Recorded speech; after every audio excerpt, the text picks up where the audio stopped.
Sanibonani, welcome back to enye video. Ngiyabonga kakhulu ukuthi ungene. Thank you very much for uthando ne-support. Ngiyacela ku-subscribe mangaba kenzi kanjalo.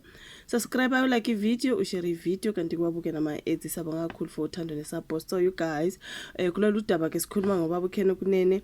Uzithole senkingeni kakhulu bafethu ke kuthiwa ngenkathi ke beyobopha ubaba uKatiso Molefe osolwa ke ngokushona ka-DJ Sambodi ngonyaka ka-2022. Bathi mayo beyobopha ubaba uKatiso Molefe kwatholakala ubaba uKhen Kunene khona ongusekela mongameli we-Patriotic Alliance bamthola khona. So uloke trendile abantu bethi ubeyofunani khona uhlanganisana nalo Katiso osolwa ke ngokubulawa ka-DJ Sambodi kuthiwa ke uyi-mastermind allegedly uyiyona mastermind kulabo abantu abasola ngokubulala ke uDJ Sambodi. Siyazi uDJ Sambodi wadutshulwa bafethu nginesithombe semoto yakhe lapha endaweni yesigameko ngesikhathi etrenda kuthiwa ke uDJ Sambodi was shot, was gunned down into ekanjalo. So manje emveni kokuthi babulithane General Nhlanhla Mkhwanazi abhoboza okuningi enkohlakala corruption amaphoyisa. You guys, abantu abangaboshwe kufanele baboshwe. Enkulumeni kaBaba Nhlanhla Mkhwanazi wakhuluma ngalo Katiso Molefe onguyena kade ebosha ke bafethu. Ngiyaxolisa kakhulu if luyazenzela bafethu nevoice yami nje ngokunye bafethu in this weather. So now bathi babeyobopha kuKatiso Molefe kwatholakala usekela mongameli we-Patriotic Alliance baba uKhen Kunene. Abantu bathi bewufunani khona nihlanganisani. Bakhona abantu uGayton Mackenzie akamxoshwa uKhen Kunene, bakhona abantu ayigebengu zodwa lezi into ezikanjalo.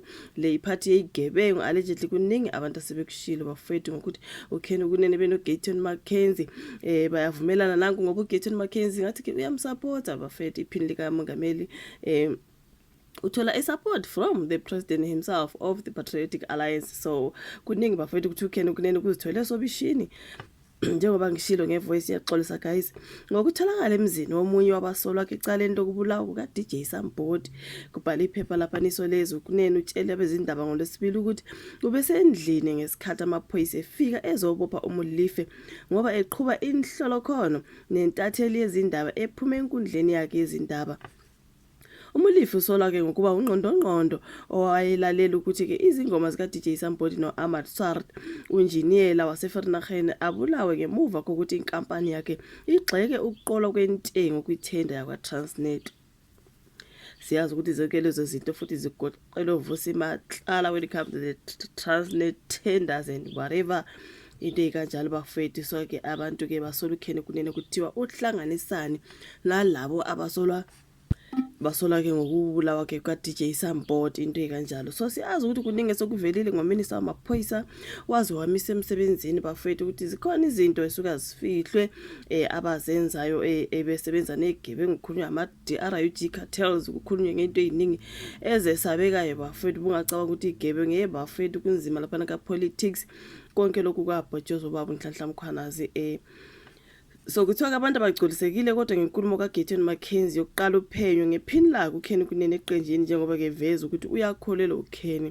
Ngibonile ke ka MTN News uGayton Mackenzie ekhuluma ukuthi uyamazi uKhen Kunene, he trusts him, there is no way ukuthi mhlambe kukhona angaba kade kuhlanganisa nalo Katiso Molefe. So uGayton Mackenzie uthi uyakholelwa ke iphini lakhe.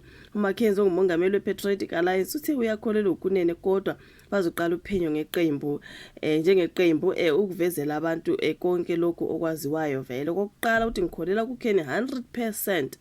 Angikwazi ukulindela ukuthi wonke umuntu uzokholela kuye, ingakho sethula uphenyo olugcwele ukuze siqinisekise lokho ke esikwaziyo kakade ukuthi umsulwa sizokwabelana ngayo yonke inqubo kanye nokutholakele lapha ngoGayton Mackenzie. So ubuye wazwakalisa nokunengeka ngabantu abathi akaqinisa isandla kuKhen Kunene amxoshe lapha neqenjini.